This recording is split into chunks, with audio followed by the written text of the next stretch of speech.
बिस्मिल्लाहिर्रहमानिर्रहीम। Assalamu alaikum students, how are you students? I hope you are fine. It's your physics lecture class 9 on the behalf of Leeds Grammar School. Inshallah you will be learn and enjoy this video. Student, today our topic is interconversion of energy from chapter number 6. What is mean interconversion of energy? First of all, its definition is energy cannot be created or destroyed, it can be converted from one form to another form. Student उसका energy का लाभ यही होता है, law of conservation of energy का, energy can not be created not be destroyed. Energy को student ना तो हम क्रिएट कर सकते हैं ना उसे डिस्ट्रॉय कर सकते हैं, लेकिन सिर्फ हम कर क्या सकते हैं, it can be converted from one form to another form, ये एक फॉर्म से दूसरी फॉर्म में कन्वर्ट होती है। During the interconversion of energy from one form to other form the total energy at any time remain constant. Student, जब भी interconversion हो रही हो एनर्जी की, यानी एक फॉर्म से दूसरी फॉर्म में, तो टोटल जो सिस्टम होता है वो क्या रहता है, रिमेन कांस्टेंट। इस कांस्टेंट का मतलब ये है कि जैसा वो था इंटरकन्वर्जन से पहले वैसा ही वो रहता है।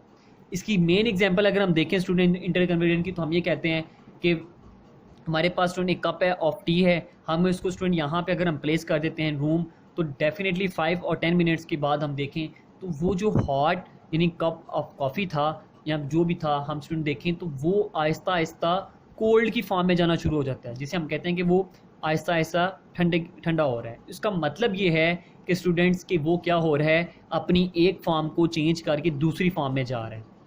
तो इसका मीन ये हुआ कि जब ये टोटल वो क्या हो जाएगा, स्टूडेंट अपनी एनर्जी को चेंज कर लेगा, तो जैसा वो था स्टूडेंट वैसा ही होगा। इसके भी हम इंशाल्लाह एग्जांपल्स मैं आपको बताता हूँ, तो एग्जांपल से आपको बड़ी आसानी से समझ आ जाएगी कि इंटरकन्वर्जन का मतलब क्या होता है। जी student, from your notes chapter number 6 question number 6, explain the interconversion of energy. Definition student अभी आप लोगों ने लर्न कर ली है, इसको देख लिए। एग्जाम्पल नंबर 1 में अगर हम देखें तो rub your hands together quickly. अगर आप अपने हाथ को स्टूडेंट क्विकली क्या करें स्टूडेंट, रब करें, you will feel them warm. आपको स्टूडेंट क्या फील होगी, वार्म यानी गर्मी महसूस होगी। You have used your muscular energy in rubbing hand, as a result heat is produced. In this process rubbing of hand, यानी कि इस प्रोसेस के जरिए क्या होगा, mechanical energy is converted into heat energy. उसके बाद अनदर सेकंड एग्जांपल में, some of the heat energy from the sun is absorbed by water in the oceans. के स्टूडेंट के जो ओशंस में जो पानी की वजह से स्टूडेंट्स क्या होती है कि हीट एनर्जी जो सूरज से होती है वो पानी अब्जॉर्ब करता है यानी ओशंस में। This increase the thermal energy, जो हमें क्या किस चीज़ को बढ़ा देती है, थर्मल एनर्जी को। अब थर्मल एनर्जी का काम क्या होता है स्टूडेंट के, thermal energy causes water to evaporate from the surface of to form water vapours. तो स्टूडेंट क्या होता है कि पानी की जो सरफेस होती है, जब सूरज की शुआएं उसके ऊपर स्टूडेंट डायरेक्ट अगर वो फॉल करें, तो वहाँ से स्टूडेंट्स यानी जिसे हम आबी बुहारत कहते हैं यानी वाटर वेपर्स की फॉर्म में वो इवेपोरेट हो जाते हैं।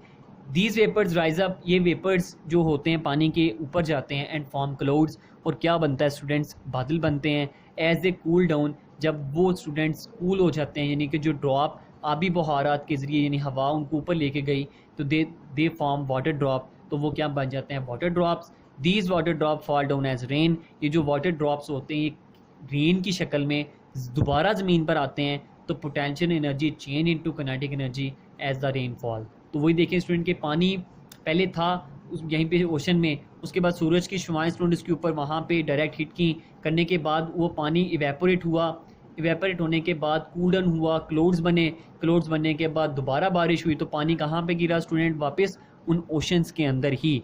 तो टोटल सिस्टम हमारे पास क्या रहता है स्टूडेंट, इसका रिमेन कांस्टेंट ही रहता है। जी students, chapter number 6, topic name is major sources of energy, page number 1 to 8। Major sources of energy में स्टूडेंट सबसे पहले अगर हम देखें तो जो हम एनर्जी का यूज़ करते हैं वो कहाँ से होती है, सन से, विंड से एंड वाटर पावर से हम एनर्जी इस्तेमाल करते हैं। Actually all of the energy we get come directly और इनडायरेक्टली फ्रॉम द सन। तो फर्स्ट ऑफ ऑल हम बात करेंगे स्टूडेंट फॉसिल फ्यूल्स की। फॉसिल फ्यूल्स होते क्या हैं, तो स्टूडेंट फॉसिल फ्यूल का मतलब ये है, हम इसको इंशाल्लाह डिस्कस करते हैं इस टॉपिक में कि फॉसिल फ्यूल बनते कैसे हैं। We use fossil fuel such as coal, oil and gas to heat our houses. हम इनका यूज़ करते हैं फॉसिल फ्यूल का, जैसे कि कोल, ऑयल हो गया, गैस हो गया, क्या करने के लिए? हम अपने घरों को हीट करने के लिए, या इंडस्ट्री को रन करवाने के लिए, या ट्रांसपोर्ट को रन करवाने के लिए। दे आर यूजुअली हाइड्रोकार्बन्स, इनको हम हाइड्रोकार्बन्स का नाम देते हैं। हाइड्रोकार्बन्स का मतलब ये है, इसकी डेफिनेशन है कि compound of carbon and hydrogen, यानी कि जब दोनों कंपाउंड यानी कार्बन और हाइड्रोजन आपस में कंबाइन होते हैं तो then they form a hydrocarbon. Hydrocarbons को student when they are burn, जब हम इनको बर्न करते हैं तो they combine with oxygen from the air. ये किसके साथ जाके कंबाइन करते हैं? ऑक्सीजन के साथ। The carbon becomes carbon dioxide, जो कार्बन है स्टूडेंट हाइड्रोकार्बन के अंदर वो कार्बन डाइऑक्साइड बन जाती है। जो हाइड्रोकार्बन के अंदर हाइड्रोजन है वो क्या बन जाएगी? हाइड्रोजन ऑक्साइड कॉल्ड वाटर, जिसको हम नाम देते हैं वाटर का। और साथ साथ एनर्जी भी रिलीज़ होगी एज अ हीट की फॉर्म में। तो इन केस ऑफ कोल, अगर हम किसी कोल को देखें, हम उसको बर्न करते हैं तो कार्बन प्लस ऑक्सीजन मिलके क्या बनाती हैं? कार्बन डाइऑक्साइड, और साथ हमें क्या रिलीज़ करवाते हैं? Heat energy. लेकिन जब स्टूडेंट हाइड्रोकार्बन किसी ऑक्सीजन के साथ मिलती है तो फिर क्या बनता है? रिएक्शन होता है, तो कार्बन डाइऑक्साइड प्लस वाटर होता है, और वाटर के बाद हीट एनर्जी वहाँ पे हमें फील होती है, यानी कि हमें वहाँ पे मिलती है। उसके बाद हम बात करें फॉसिल फ्यूल की, तो बनते कैसे हैं? तो fossil fuel took millions of year for the formation. Student हम बात करें कि इनको बनने के लिए, बनाने के लिए हमें कई साल, हमें मिलियंस ईयर्स लग जाते हैं इनकी फॉर्मेशन करने के लिए। इनको हम नाम क्या देते हैं? They are known as non renewable resources. Non renewable resources का मतलब यह है कि एक दफ़ा अगर हम इनका यूज़ कर लें तो दोबारा हम इनको रिसाइकल नहीं कर सकते। हम स्टूडेंट फॉसिल फ्यूल का आज के दौर में बड़ी तेज़ी से इसका यूज़ कर रहे हैं। तो जैसे हम यूज़ कर रहे हैं स्टूडेंट्स, अनकरीब स्टूडेंट क्या होगा कि प्रेजेंट रेट के मुताबिक हमें स्टूडेंट्स क्या होगा, वहाँ पे बड़ी मुश्किलात का सामना करना पड़ेगा पूरी दुनिया को, कि डेफिनेटली हमारे फ्यूचर में इसकी बहुत कमी महसूस होगी। इसके ज़रिए स्टूडेंट अगर हम देखें तो ये एक हार्मफुल वेस्टेज होते हैं कि fossil fuel release harmful waste products. These waste products include carbon monoxide and other harmful gases, जो हमें इन्वायरमेंट को पोल्यूट भी करती हैं और हमें भी नुकसान पहुंचाती हैं। तो हमें स्टूडेंट क्या होते हैं इन वजह से? तो this causes serious health problem such as headache, tension, nausea, allergic reactions, irritation of eyes, nose and throat. And long exposure of these harmful gases may cause asthma, lung cancers, heart diseases and even damage to brain and nerves and other organ of our body। ये हमारे students तमाम organs को damage करती है। कौन? जब ये hydrocarbons यानी कोल वगैरह या कोई भी ऐसी चीज़ जिससे हम हीट एनर्जी हम हासिल करते हैं। Another major source of energy में अगर हम बात करें तो वो क्या है? न्यूक्लियर फ्यूल्स हैं। न्यूक्लियर फ्यूल्स का मतलब क्या है कि न्यूक्लियर पावर प्लांट्स में हम इसका यूज़ करते हैं। We get energy as a result of fission reaction. तो फीन रिएक्शन में हम करते हैं कि स्टूडेंट्स में पहले बता चुका हूँ कि बड़े एलिमेंट को हम ब्रेक करते हैं इनटू स्मॉलर एलिमेंट्स में। तो during fission reactions heavy atoms such as uranium atom split up into smaller parts releasing a large amount of energy. हमें बहुत ज़्यादा एनर्जी हासिल होती है। Nuclear power plants give out a lot of nuclear reactions, radiations and vast amount of heat.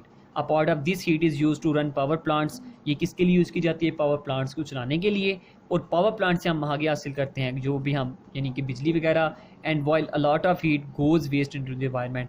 ज़्यादा से ज़्यादा क्या हो जाता है स्टूडेंट्स के जो भी रेडिएशंस या गैसेस वगैरह होती हैं इसके ज़रिए वो हवा में जाती हैं, और हवा में जाने के बाद ही हमें हमारे ऑर्गन्स को बॉडी के ये डिस्टर्ब करती है। From your notes chapter number 6 question number 7, what are the different sources of energy? Fossil fuel जो स्टूडेंट अभी हमने रीड किया, या आपने यहाँ से लर्न करना है इसको।